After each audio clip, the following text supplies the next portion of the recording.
Didi Batlolone masih bersama Anda di Kompas Siang. Kita ke rangkaian informasi dari mancanegara. Sejumlah penduduk di kamp pengungsi Jabalia di Gaza Utara, Palestina memanfaatkan jeda pertempuran antara Israel dan Hamas untuk mengamati sisa-sisa rumah mereka.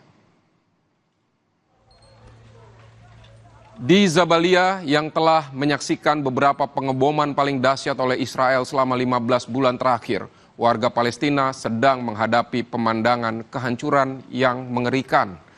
Pengeboman Israel dan operasi darat di jalur Gaza telah mengubah seluruh lingkungan di beberapa kota menjadi tanah terlantar yang dipenuhi puing-puing.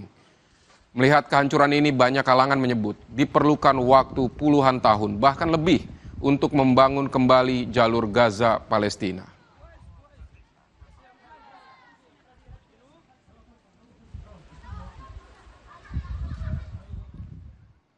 Saudara, kantor PBB untuk koordinasi urusan kemanusiaan menyatakan bahwa sejumlah besar bantuan kemanusiaan terus memasuki Gaza melalui penyeberangan Erez dan Zikim.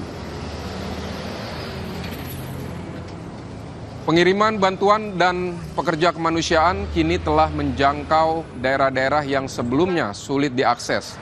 Perserikatan Bangsa-Bangsa di lapangan melaporkan adanya peningkatan signifikan dalam lingkungan kerja.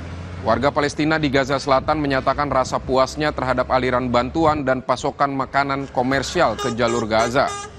Kini warga Gaza dapat merasakan bantuan yang telah diberikan sebelumnya selalu terhambat.